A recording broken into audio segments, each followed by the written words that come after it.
Hi friends, ఇప్పుడు మనం వి lookup చూద్దాం. అంటే వి లుక్అప్ ఎందుకు వాడతారంటే మనము హారిజాంటల్ కానీ వర్టికల్ కానీ ఒక వ్యక్తికి సంబంధించిన డాటా కానీ ఇన్ఫర్మేషన్ కానీ మనకు కావలసినప్పుడు ఇన్ఫర్మేషన్ ఇన్ సెకండ్స్ రావాలి అంటే మనకు ఈ వి లుక్అప్ వాడతాం అండ్ హెచ్ లుక్అప్ కూడా వాడతాం.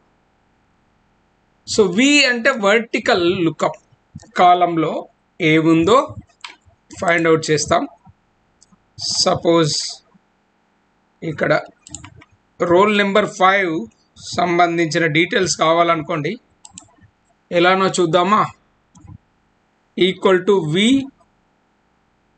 లుక్, చూడండి ఆల్రెడీ ఫార్ములా వచ్చేసింది. ట్యాబ్ నొక్కండి. లుక్అప్ వాల్యూ, ఈ లుక్అప్ వాల్యూ ఏంటిదంటే ఫస్ట్ ఇది, ఓకే. తర్వాత కామా టేబుల్ యారే.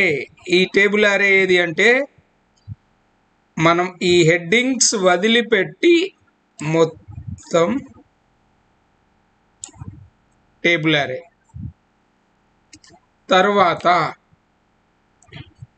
ఎన్నవ కాలంలో కావాలి మనకు, ఈ నేమ్ మనం చూస్తున్నాం కనుక నేమ్ ఎన్నవ కాలం, సెకండ్ కాలం, ఓకే. నెక్స్ట్ మనకు ఎగ్జాక్ట్ మ్యాచ్ కావాలి. ఎగ్జాక్ట్ అంటే ఎగ్జాక్ట్ కావాలి. సో ఏం చేస్తాం, ఎగ్జాక్ట్ కావాలంటే ఫాల్స్ రాసిన సరిపోతుంది, 0 రాసిన సరిపోతుంది. Okay, 0 okay. బ్రాకెట్ క్లోజ్ చేయండి, ఎంటర్ చేయండి. సో నెంబర్ 5 ఏంటి, విరాట్.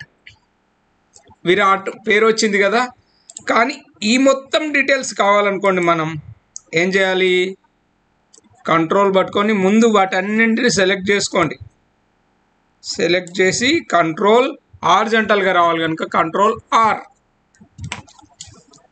చూడండి ఇప్పుడు విరాట్ డీటెయిల్స్ మొత్తం వచ్చినాయా లేదా. See, we got all Virat details. అవునా కదా.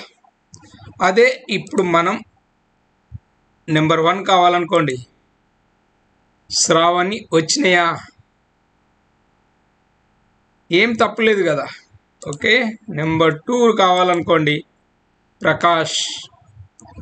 అదే నెంబర్ 3 కావాలనుకోండి, దీప. నెంబర్ 4 కావాలనుకోండి, వచ్చేసి నెంబర్ 5 వచ్చేసినాయి. సో ఇది వి లుక్అప్ ఫార్ములా.